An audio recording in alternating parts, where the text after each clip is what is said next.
നമസ്കാരം സുഹൃത്തുക്കളെ, ഇന്ന് നമ്മൾ ഒരു യാത്ര പോവുകയാണ്. പക്ഷേ ഈ യാത്രയ്ക്കൊരു പ്രത്യേകതയുണ്ട്. നമ്മൾ പോകുന്നത് ഒരു സ്ഥലത്തേക്കല്ല, മറിച്ച് കാലത്തിലേക്കാണ്.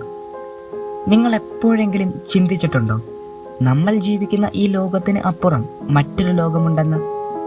അല്ലെങ്കിൽ നമ്മൾ ഇന്നു കാണുന്ന ഈ നിമിഷം പെട്ടെന്ന് അപ്രത്യക്ഷമായി നമ്മൾ 100 വർഷം പുറകിലേക്ക് പോയാലോ?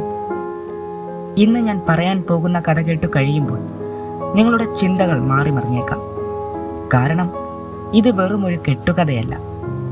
1911 ഇറ്റലിയിലെ റെയിൽവേ രേഖകളിൽ ഇന്നും ഉത്തരം കിട്ടാത്ത ഒരു വലിയ ചോദ്യചിഹ്നമായി നിൽക്കുന്ന സെനറ്റി ട്രെയിനിന്റെ കഥയാണിത്. 104 മനുഷ്യർ, ഒരു വലിയ ട്രെയിൻ. അവരൊക്കെ എങ്ങോട്ടാണ് പോയത്? നമുക്ക് ആ തുരങ്കങ്ങളിലേക്ക് ഒന്നെത്തി നോക്കാം.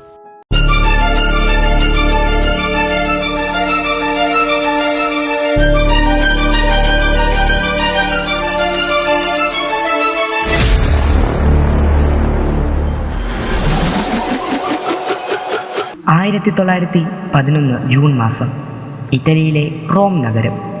അന്നവിടെ ഒരു വലിയ ആഘോഷമാണ്. സെനറ്റി എന്ന കമ്പനി അവരുടെ ഏറ്റവും പുതിയ അത്യാധുനികമായ ഒരു ട്രെയിൻ ഉദ്ഘാടനം ചെയ്യുകയാണ്. വെറും ഒരു ട്രെയിനല്ല ഇത്. ഇന്നത്തെ കാലത്തെ ലൈഫ് സ്റ്റാർ ഹോട്ടലുകളെ വെല്ലുന്ന സൗകര്യങ്ങൾ ആ 3 ബോഗികളിലുണ്ട്. ആരൊക്കെയാണ് ഈ ട്രെയിനിൽ ഉണ്ടായിരുന്നത്? ഇറ്റലിയിലെ വലിയ ബിസിനസ്സുകാർ, അവരുടെ കുടുംബങ്ങൾ, കുറേ പത്രപ്രവർത്തകർ. എല്ലാവരും നല്ല വസ്ത്രങ്ങളൊക്കെ ധരിച്ച് കയ്യിൽ വിലപിടിപ്പുള്ള വാച്ചുകളും സിഗരറ്റ് ലൈറ്ററുകളുമായി ചിരിച്ചുല്ലസിച്ച് നിൽക്കുന്നു. സ്റ്റേഷനിൽ നിന്ന് ട്രെയിൻ പതുക്കെ നീങ്ങി തുടങ്ങി. ഗാർഡ് പച്ചക്കൊടി കാണിക്കുമ്പോൾ ആരും കരുതിയില്ല അത് അവരുടെ ജീവിതത്തിലെ അവസാനത്തെ യാത്രയായിരിക്കുമോ. വഴിനീളെ മനോഹരമായ മലനിരകൾ. യാത്രക്കാർ ജനലിലൂടെ പുറത്തെ കാഴ്ചകൾ കണ്ടാസ്വദിക്കുന്നു. അവർ ഭക്ഷണം കഴിക്കുന്നു, വീഞ്ഞ് കുടിക്കുന്നു, ഭാവി കാര്യങ്ങൾ സംസാരിക്കുന്നു. ആ ട്രെയിനിനുള്ളിലെ ഓരോ ചെറിയ കാര്യവും നമുക്കൊന്ന് സങ്കല്പിച്ചു നോക്കാം. മണിക്കൂറുകൾ കഴിഞ്ഞു. ട്രെയിൻ ഇപ്പോൾ ലംബാർഡി എന്ന മലനിരകൾക്ക് അടുത്തെത്തി. അവിടെയാണ് കിലോമീറ്ററുകളോളം നീളമുള്ള ആ ഇരുണ്ട തുരങ്കം. ട്രെയിൻ ആ തുരങ്കത്തിലേക്ക് പ്രവേശിക്കാൻ തയ്യാറെടുക്കുന്നു. ട്രാക്കിനപ്പുറത്ത് ട്രെയിനിനെ സ്വീകരിക്കാൻ കുറേ ആളുകൾ കാത്തു നിൽക്കുന്നുണ്ട്. പക്ഷേ തുരങ്കത്തിന് തൊട്ടടുത്തെത്തിയപ്പോൾ അന്തരീക്ഷം പെട്ടെന്ന് മാറി. എവിടെ നിന്നില്ലാത്ത ഒരു കട്ടിയുള്ള വെളുത്ത പുക പെയ്തിറങ്ങി.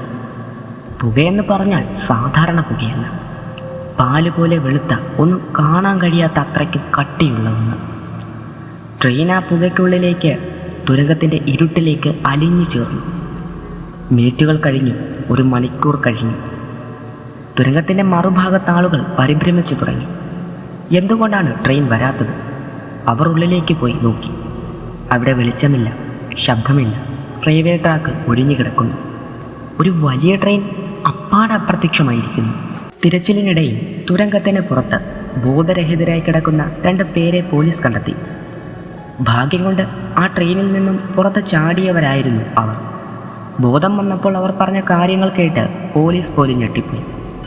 അവർ പറഞ്ഞു, ആ പുക വന്നപ്പോൾ ഞങ്ങൾ എന്തോ വലിയ ആപത്ത് വരാൻ പോകുന്നു എന്ന് തോന്നി. ട്രെയിനിനുള്ളിലെ ആളുകൾ പെട്ടെന്ന് നിശബ്ദരായി. എല്ലാവരുടെയും മുഖത്ത് ഒരുതരം ഭയമായിരുന്നു. വായുവിൽ ഒരു വിചിത്രമായ ശബ്ദം കേട്ടു. ഞങ്ങൾ പേടിച്ച് വാതിൽ തുറന്ന് പുറത്തേക്ക് ചാടി. ഞങ്ങൾ താഴെ വീണ് പിന്നിലേക്ക് നോക്കുമ്പോൾ ആ പുഴയ്ക്കൊപ്പം ട്രെയിൻ പതുക്കെ മാഞ്ഞു പോകുന്നത് കണ്ടു. ആ 2 പേർക്ക് പിന്നീട് കുറേ കാലം മാനസിക അസ്വസ്ഥതയും ഉണ്ടായിരുന്നു. അവർ കണ്ടത് ഈ ലോകത്തെ കാഴ്ചകളേ അല്ലായിരുന്നു. ഇനി നമുക്ക് കാലത്തിലൂടെ ഒന്ന് സഞ്ചരിക്കാം. ഈ സംഭവം നടന്ന് കുറേ വർഷങ്ങൾക്ക് ശേഷം ചരിത്രകാരന്മാർ ഒരു പഴയ ഫയൽ കണ്ടെത്തി. 1840 മെക്സിക്കോയിൽ നടന്ന ഒരു സംഭവം. ഇറ്റലിയിലെ ട്രെയിൻ കാണാതാകുന്നതിനും 71 വർഷം മുമ്പ് മെക്സിക്കോയിലെ ഒരു ആശുപത്രിയിൽ 104 ആളുകൾ ഒരേ സമയം ചികിത്സ തേടിയെത്തി. അവർ സംസാരിക്കുന്നത് ഇറ്റാലിയൻ ഭാഷയിലാണ്. അവർ ധരിച്ചിരിക്കുന്നത് 1911 ഫാഷൻ വസ്ത്രങ്ങളാണ്. അവരുടെ കയ്യിലുണ്ടായിരുന്ന സിഗരറ്റ് പാക്കറ്റുകൾ 1907 എന്ന് രേഖപ്പെടുത്തിയിരിക്കുന്നു. അവർ ഡോക്ടർമാരോട് പറഞ്ഞു, ഞങ്ങൾ റോമിൽ നിന്ന് വന്നതാണ് ഒരു ട്രെയിനിൽ. 1840 ലോകത്തൊരിടത്തും ഇത്തരത്തിലുള്ള ട്രെയിനുകൾ ഇല്ലായിരുന്നു. അവർ എങ്ങനെ അവിടെ എത്തി? അവർ കാലത്തിൻ്റെ ഏതോ ഒരു തുരങ്കത്തിലൂടെ 71 വർഷം പിന്നിലേക്ക് സഞ്ചരിച്ചു എന്നാണ് വിശ്വസിക്കപ്പെടുന്നത്. അവർക്ക് പിന്നീട് എന്ത് സംഭവിച്ചു എന്നത് ഇന്നും ആർക്കും അറിയില്ല. സുഹൃത്തുക്കളെ, ആ തുരങ്കം പിന്നീട് അധികൃതർ എന്നേക്കുമായി അടച്ചു കളഞ്ഞു. 2ാം ലോക മഹായുദ്ധത്തിൽ അത് പൂർണ്ണമായും തകർന്നുപോയി. പക്ഷേ ഇന്നും ചിലർ പറയാറുണ്ട്, വിജനമായ റെയിൽവേ ട്രാക്കുകളിലൂടെ രാത്രി കാലങ്ങളിൽ ഒരു പഴയ ട്രെയിൻ പുക പോലെ ഓടിപ്പോകുന്നത് കണ്ടിട്ടുണ്ടെന്ന്.